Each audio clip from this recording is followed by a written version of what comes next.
Kama unataka Goon, Mluhya na Mjaluo. Kama unataka maendeleo, Mgikuyu na Mkale. Tumelaaniwa. Si Waluhya na Mjaluo. Sasa hii ukienda gym imejaa. Jina utapata Wamalwa Omondi. Waluhya na Mjaluo ni wako gym sahihi. Hao ndio wanajua vita. I am from Kisumu County. I am from Nyanza. I can tell you the upsurge of these goons today is more in Nyanza than anywhere else.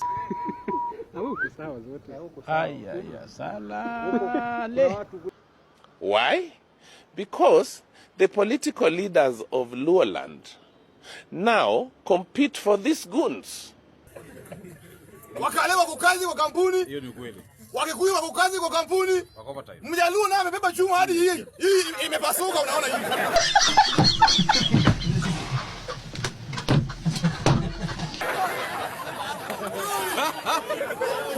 Nasikia ni mbaya. Halo. Sahi unasikia Mjaluo anasema ni mbaya, weka mawe ni mbaya. Weka mawe.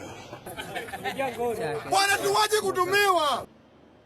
I saw other goons with the senator of Kisumu. The senator of Kisumu is, for heaven's sake, a law professor. For all good order, he is a law professor, Professor Tomo Jenda. He is a law professor. How can he retain criminals in his staff? How can he take photos with criminals? And I hear he wants to be governor. To govern with criminals. So the point is, the leaders in Luoland now are competing, and they cannot be called to order because the person who would be overseeing the Regional Security and Intelligence Committee, as their immediate supervisor, competes with these PSs in running around with goons. Sasa imeanza, kila mwanasiasa ako na milisha yake. Kila mwanasiasa ako na vijana na mipini na marungu na njora, wakienda kwa matanga hata hawajui nani amekufa, wanasimama tu hapo kupiga kelele, hata hawajui mwenye amefiwa anafikiria nini. Wako hapo tu wamelishwa pombe, wakiingia hapo mtu mmoja akizungumuza makofi hata hawamjui, mwingine akizungumuza nyamaza hata hawamjui. Hii lazima tukemee katika Kenya yetu. What do we need to do to stop this Goonification? What do we do with Goonism? Continue. Let's call each other out. Latif, if you live in this country, you will know Kimani Ichung'wah is Latif's goon, at least for those of us in the political class.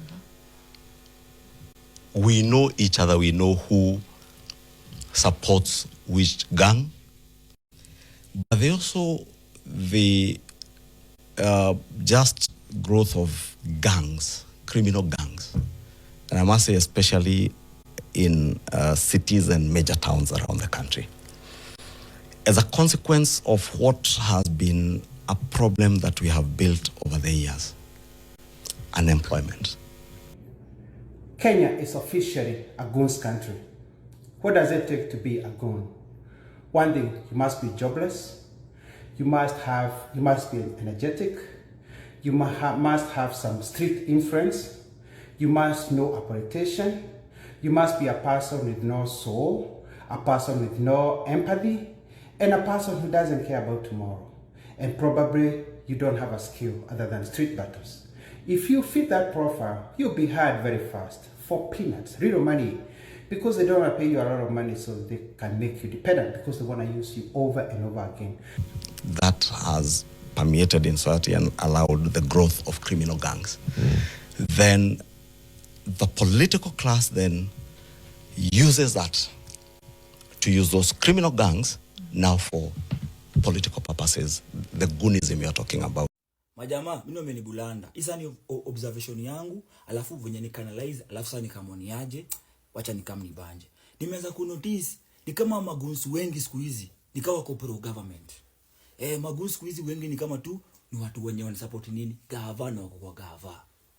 Ni rare sana uone sahi mjust opposition antume magoons. Si ati watu mingi, lakini zao ni kama iko chini kidogo. Lakini pro government, magoons wamejaa hivi mjamaa.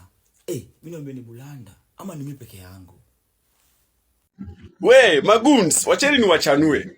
Kuliwahi kuwa na watu wanaitwa Mungiki. Hao watu walitumika na serikali vibaya. Na hao watu walitumika kukatakata watu wengine. Kwa bahati mbaya hawakuwa watu wote. Mungiki sio yote, ilikuwa ni a sect kidogo tu. Section yake kidogo iliwahi tumika na serikali kukatakata watu. Hapo mahali kunaitwa Naivasha na Nakuru na area zingine.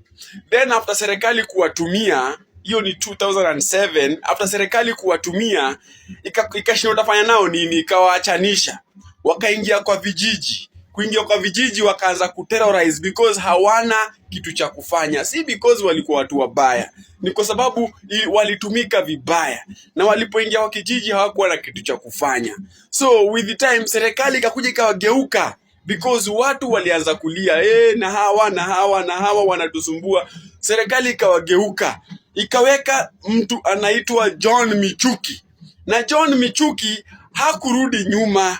Alijua hawa watu mimi si kuwatumia na wana increase wanakuwa wengi. Na ili kusafeguard the picture ya serikali ni kuwa shoot and share.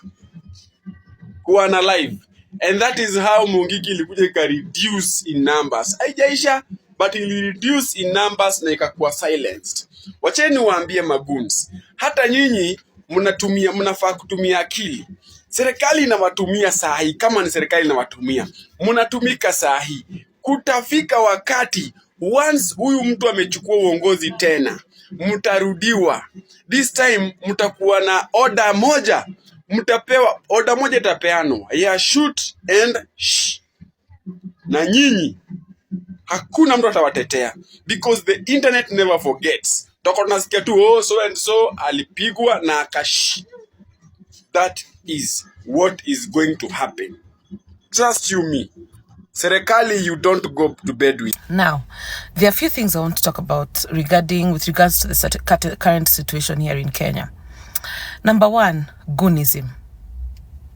Honestly, Kenyans, how are we at a state where politicians are actually enabling criminality amongst our youth?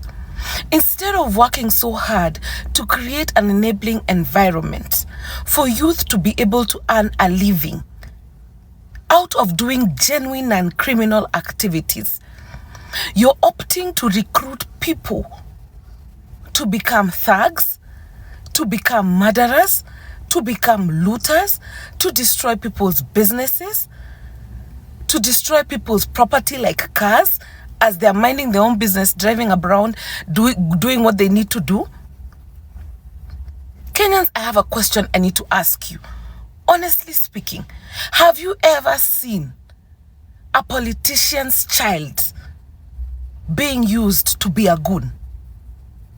Parent to parent, Kenyans, have you ever seen Kimani Ichung'wah with his kids outside there practicing Goonism? Have you ever seen Ruto's kids out there practicing Goonism? If at all, those kids have more security than the regular Kenyan. They have more security than the regular Kenyan. Why are politicians using people's children to recruit them into criminal activities? Last week when I was in town, I had gone for that African Urban Forum. And there was a day Kasongo was going to City Hall after he did his speech at in KICC.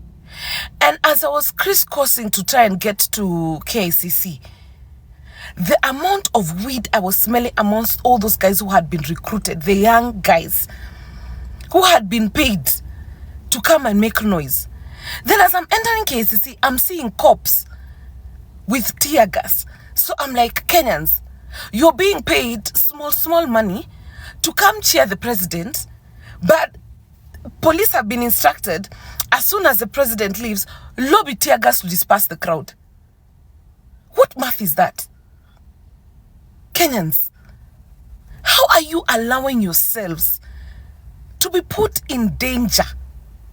And politicians' children are in the UK, the US, Australia, Canada, and all these other safe countries.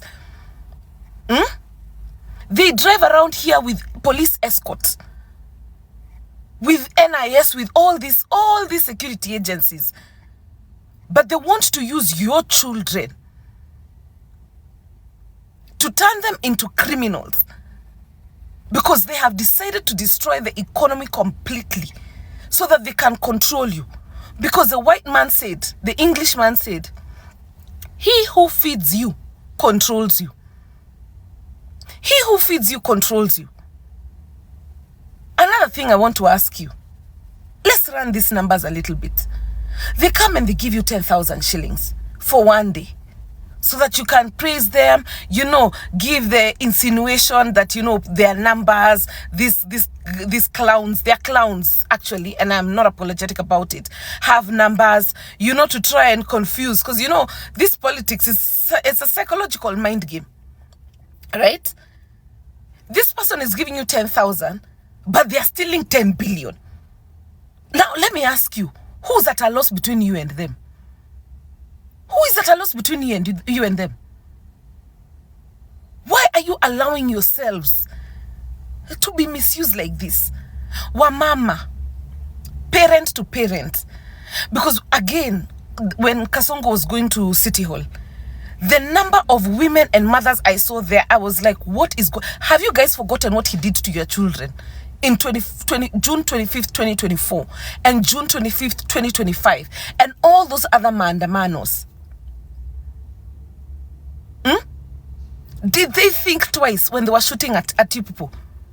Remember, with Tima Church, mothers and children had gone there to worship.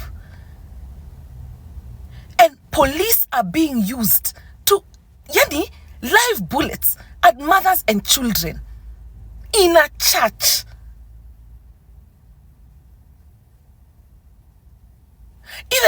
And I understand. Mnataka kukula kakitu. Pesa ni yenyu. I'm not refusing. But, guys, you won't tell me you can't take the money and not show up. Or you can't take the money and boo killers and murderers of this country. Boo them. Why can't you boo them? Goonism in this country is... Mbaka, I'm like, how did we get here? Oh, I know how we got here. By choosing the current regime. That's how we got here. It's so... let me tell you, and me, I'm speaking as a parent. I can't fathom how you can go pick somebody's children, pay them, recruit them, and you tell them this is a fearless job.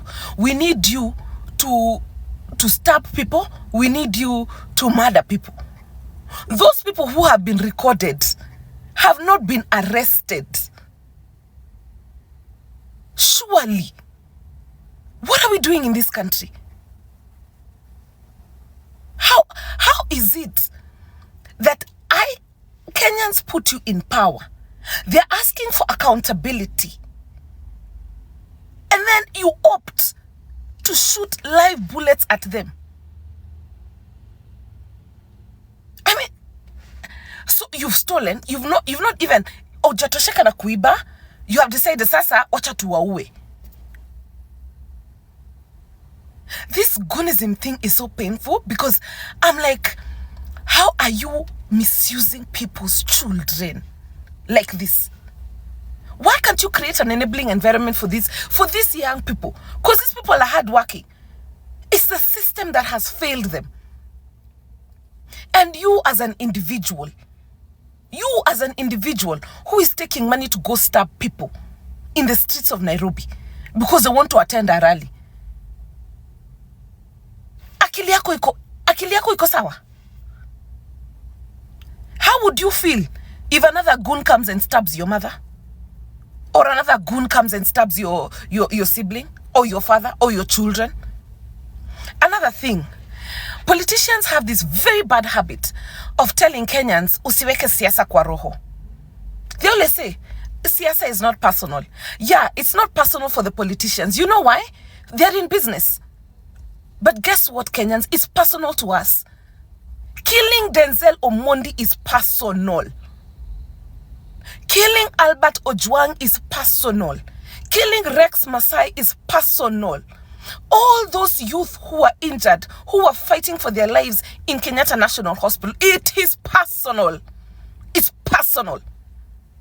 So don't ever open your mouth and come tell Kenyans, ati usieke siasa kwa roho. Shame on you. Na kama utaki tuweke siasa kwa roho, leta watoto wako, bring your kids out there and turn them into goons.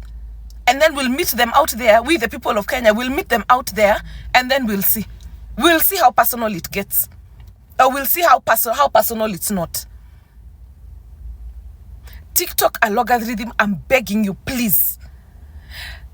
Just make this video trend, because I want Kenyans to sit down for a moment and listen.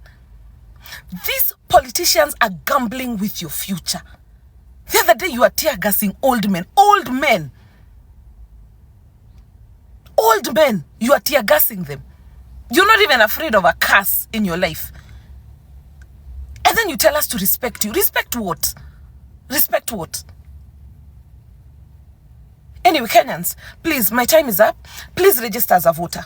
Please register. We have to change this country in 2027. We cannot run this country like a mafia state. No. Have a good day. So they can not give you a lot of money that can make you change your style of living and abandon the Goonism. To some extent, maybe a few percentage of them, they are doing it out of poverty, but most of them are happy doing it. Because the violence that I've seen being meted on politicians and people of goodwill, the places that they go, like in funerals, churches, is staggering. I'm startled to see Kenya turning like this. But what else do you expect from a country that's run by politicians who have risen through street fights, people who are unfair in their positions, corrupt people to the core?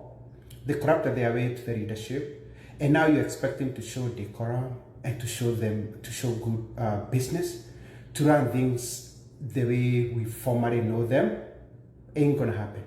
Sometimes people expect so much from politicians, but there's an old saying that goes, if they tell you who they are, believe them. So if they show you who they are, even when they are campaigning or before they have power, they believe them. What do you expect from a guy who was in charge of YK92, who was used by Moi's government to go and make violence to the politicians who are opposed to the president, to President Moi then, and then they rose all the way up. Remember, the ODM was known to be a non-violence party. ODM is not known to be a non-violence party, but he was part of it. And now, he's the president.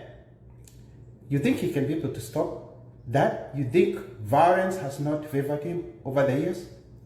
You think he doesn't know what destabilization is and how it works and how it affects the status being or the person in charge?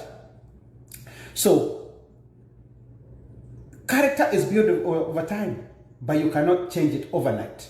So what people are saying today has been sanctioned by the state and ain't gonna stop. You see how Ototsi was harassed, his face disfigured by people who are known. I've seen clips of people claiming they know those people personally, but those people are still free. What does that tell you? It tells you it's a state-sanctioned Goonism. It's supposed to hoodwink people and pretend and disguise the whole political system so that people will fear, people will not be walking freely, people will not be expressing themselves freely, because you know if you express yourself freely, you're going to be a target. So, but it has turned to be the opposite, because what happens if the opposition so decides to hire their own goons? Now you're going to have street battles between pro and against goons. And who suffers? the common people. These politicians better watch out, because if you hire goons, you don't know the next time if it's going to turn against you. And is it going to have any political influence? Yes, it can suppress voting, but ain't going to change minds and souls. If people have decided not to vote for you, no matter how much violence you met on them, they ain't going to change. However, it can suppress voters during the campaigns or during the voting season. So people need to watch out. If you have people around you that are doing this for fun, or they are doing this for peanuts because they are known in the society, talk to them. Don't harass them. I think people can be talked out of this nonsense because it's not good for the country. People should focus on the nation and where the country is going, going to. And again, people are in their desperate political, economic status because of the government. If people realize how much government has contributed to your predicament or to your problems, then everybody right now will be saying or be working very hard to get this government out and replace it with a government that can work